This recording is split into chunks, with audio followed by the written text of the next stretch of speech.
What's up, internet? My name's Ori. Welcome back to the channel. If you're new here, hit that subscribe button. You like this video, hit that like button, hit that notification bell. You'll never miss a video. You'll never miss a stream. Today is Tuesday, August 22nd, day number 21 inside the Big Brother house. And I know a lot of you are probably already clicking on this video going like, man, Ori, this video was really late. Yeah, it was, because these people were up until almost 8 in the morning. East Coast time, talking about game. We're going to break down everything that happened yesterday on the live feeds. It's a lot to go over. But yeah, I try and get these videos up as early as possible, but I'm limited to how late they stay up because I want to get everything I can for you guys. And the conversations that were happening at the end of this video, you're going to want to hear. So this was veto day. It was the veto ceremony where we left off. Felicia, she's the HOH. She nominated Cameron. She nominated Jag with the intention to backdoor Hisam. And that's where we were going into today. Since Jag had won veto, he will be pulling himself off the block and Felicia will have to name a replacement nominee. Again, Hisam is the plan. And a lot of people don't seem to really get 100% why this is happening. Some people think it's just because Hisam is a really good competitor and he's a threat and they need to get him out because they won't be able to beat him later. Other people just think it's a really terrible idea to go against somebody that's in your alliance. But the thing is, it's a kind of a combination of both, right? Because yes, Hisam was in the Professors. He was part of their alliance. But with this season, we always have to remember Jared and Cirie. Jared and Cirie are above all running everything. They are kind of the linchpins of where things go. So when Hisam is someone who not only is very competitive and very good at these competitions, and someone who is a threat to win competitions later on that you won't be able to beat very well, and he's not exactly someone who's easy to talk to and easy to get to work with. He usually tries to just kind of dictate what he wants compared to kind of having a conversation back and forth. And then you add on top of that, Jared not officially being in the alliance with Hisam. So while Hisam can see like, oh yeah, Jared's kind of like our ninth member, right? Like he's coming on in, but he's not a full-fledged professor.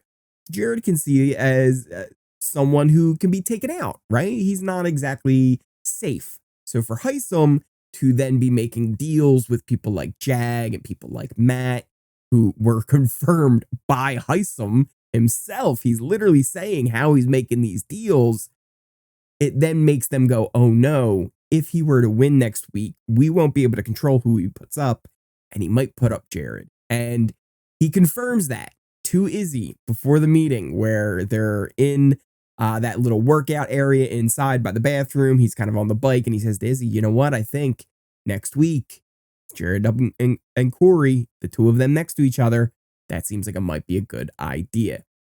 Before we get to the veto ceremony, though, before we get to the official backdooring, it almost didn't happen. So Felicia, she goes and she confronts Jag and she starts telling him, listen, if you people are messing with us, if you're just pulling us around, and she used much more, let's say, fun language than that. Felicia was going deep. She was going real in on Jag to the point where he was mumbling and stumbling and he didn't even know what to say. He was like, where is this coming from? And pretty much it's just paranoia. And it's funny because she keeps saying like, you know, I know that you guys are trying to keep Hisam and you're working with Red and all of this.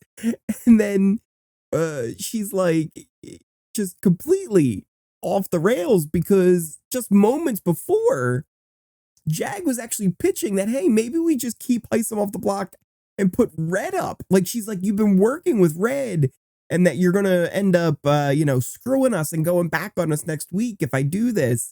And he's like, no, what are you talking about? That's not happening. Eventually, she's kind of, you know, calmed down and everything's brought back to the main target of being Hisam, but not before lots of flip-flopping and changing and, Bowie not being trusted anymore and Mimi not being trusted anymore and Red not being trusted anymore. Felicia, Izzy, and Cirie just keep going on these crazy little spirals almost on a daily basis at this point. And then we get to the actual ceremony itself, and the feeds go down. When they come back, we weren't sure how things were going to go. Was there going to be yelling? Was it going to be, just wild, get your popcorn ready stuff? Comes back, and it wasn't fun feeds, right? Where they're yelling and screaming and going crazy. It was just awkward and quiet, which is almost sometimes worse than the yelling. Hisam was pretty much apologizing to most of the big alliance members, right? You had Cirie, Izzy in the kitchen there, and he was saying, listen, if I made you guys feel unheard or less than, that was never my intention. I was loyal to you guys. You will see that. It's going to make for great TV because I'm going to look like a moron. You're going to see how much of this is a big mistake. He's like, I just blame it on skewed info, and he blames that on America. He thinks that America had told them this comment that he used where he said he was stuck with the leftovers in the alliance that he was in, which he did say, but pretty much it was very kind of a somber kind of a moment. There was a really funny part where Mimi kind of walks in from the backyard because they're all kind of standing by the kitchen island. She kind of walks in, she sees them, she's like, and just walks off and runs away. It was very awkward at the beginning of it. But then everybody kind of starts processing, what's happening and what's going on. Hisam goes off to kind of blow off some steam. There was a little bit of a funny thing with that too, because he goes off to blow off steam by lifting up weights. And up on that little upper balcony was Cory and America, who were going to be doing some tanning up there. But at first, I thought they were going to be hiding from Hisam because they kind of like ducked down.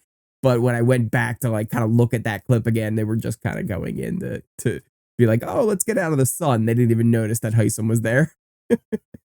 But speaking of Cory, we did get him talking to Hisam later. And pretty much Hisam denied ever targeting Cory and said, like, yeah, it was never kind of my plan.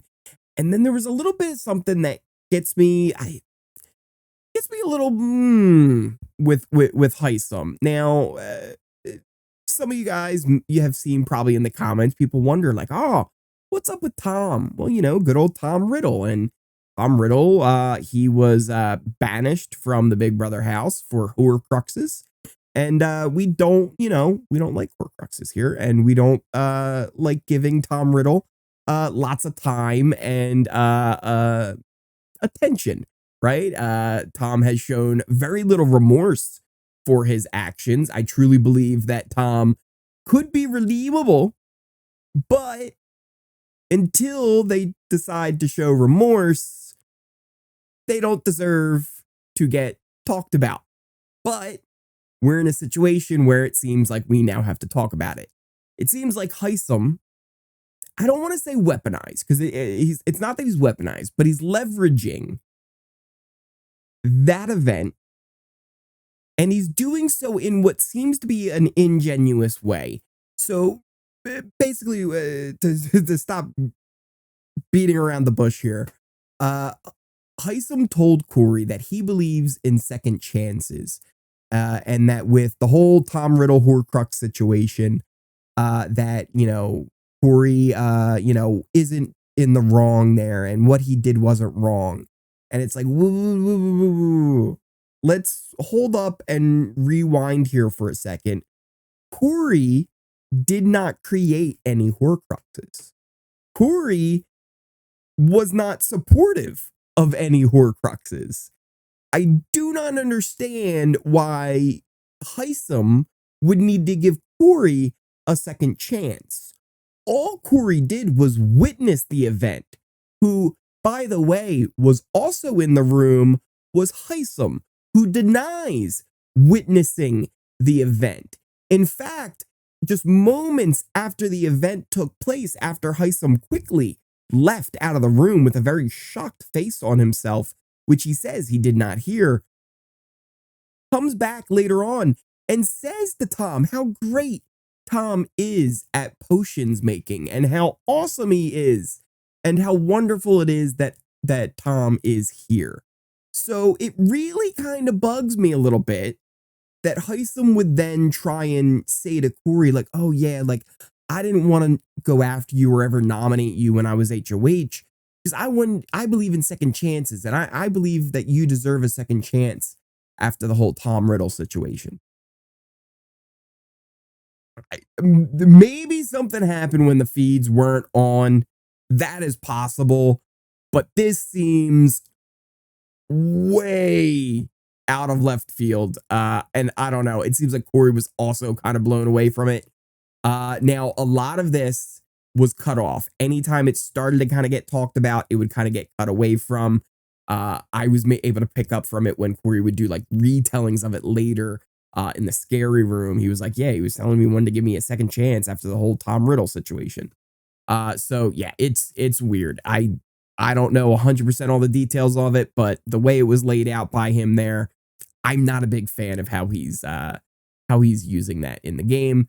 Other than that, we then get Hisam, who again was pretty much saying like, I never said the leftovers comment. And she's like, yes, you did. And he's like, no, I really didn't. And she's like, yes, you did. And it was just kind of a back and forth of whether or not he actually said he was stuck with the leftovers.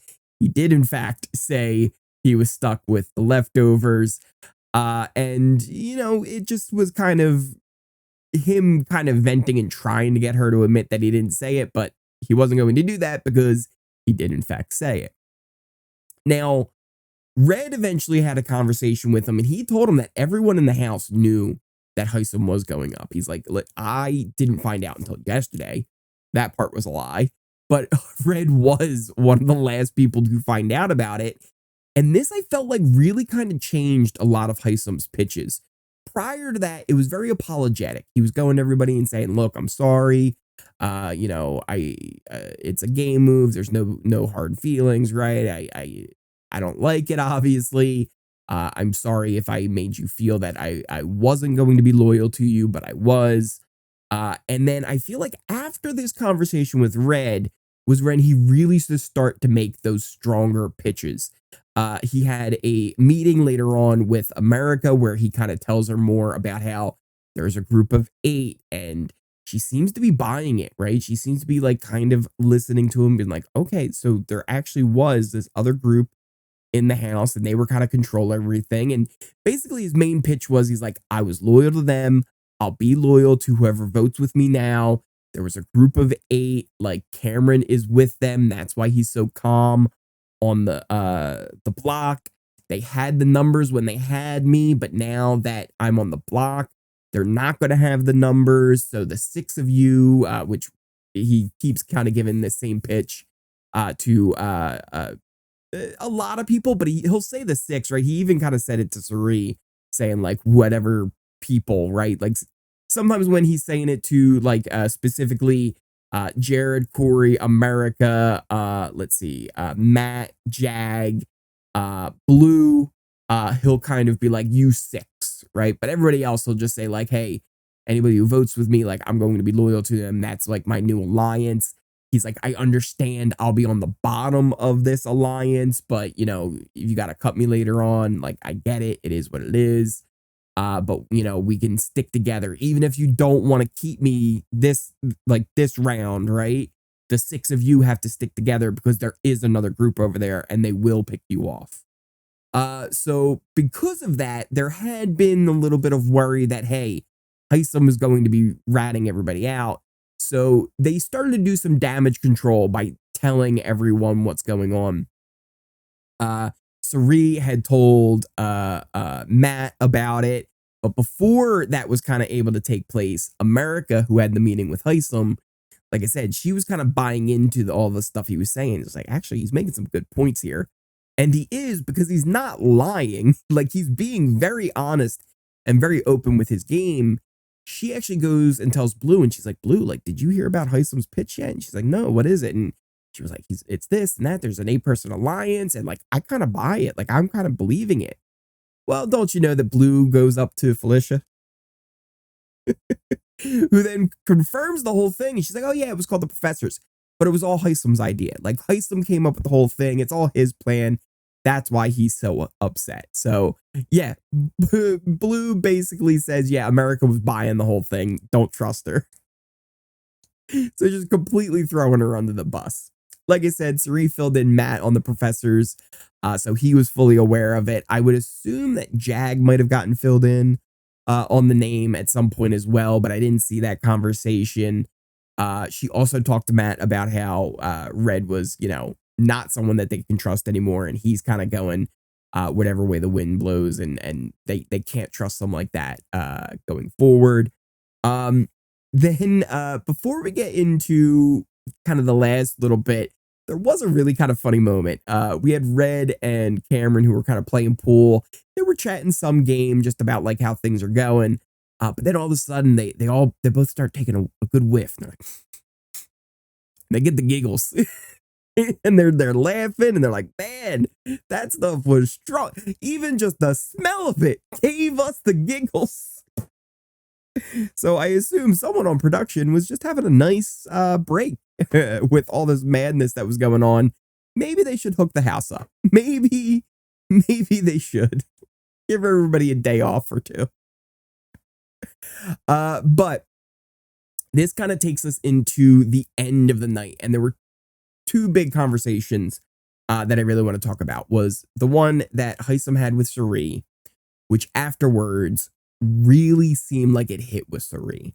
It was the same type of thing where he's like, listen, I was loyal. I'm going to be loyal. Like, I want to be loyal with you guys again. We can fix this. All you have to do is save me. Like, it doesn't have to be this way. And she ends up going into the comic room. Izzy's already in there. She lays down. She kind of whispers to Izzy, because Bowie's still in there too, how sad she is. And she seems like she's really starting to have a hard time with what they've done to Hisam. And she seems to go to sleep. And then Izzy, while in her bed, starts counting on her fingers. Is she counting the numbers to possibly keep Hisam? We'll see. And that, at this point for them, is not a good idea, because let's go into the other very long conversation that took place. This one only ended just before 8 this morning, and it was Hisam pitching to Jag and Matt. Again, a lot of it was the same pitch. I'm going to be loyal to the people who vote for me. There's a group of 8. He actually named them this time with the Professor. So he listed out all of who it is. The people they thought were floating, like Bowie and Mimi and Red. They're in the alliance, so that they really have to come together. Jag had a lot of questions about, why, if Jared is kind of over there as a 9th, right? Like, why did he send me to the Nether? And Hisam kind of explained, he's like, that was kind of when Jared was feeling on the outs with you guys. Now he's much more with the other side, but him and Mama Felicia and Mama Cirie, they're really close to them, so they feel like they have an in with them. They're like so close to kind of figuring all that out as well. But basically, it gives that same pitch. It's really well. It goes on for a very long time. I was waiting to see what was Jag and Matt's reaction going to be to this, because eventually it does end.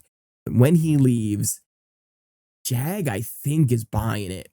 I think Jag is really, really wondering, is what he just said all true? Because he's like, the thing that keeps bugging me is he was in their alliance. Like, why is he lying? It's their word versus his, right? And there's a lot of truth to what he's saying to it.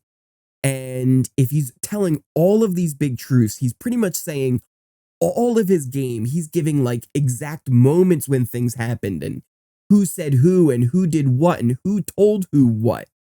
So if he's telling all of this correct information, why would he lie about the rest of it?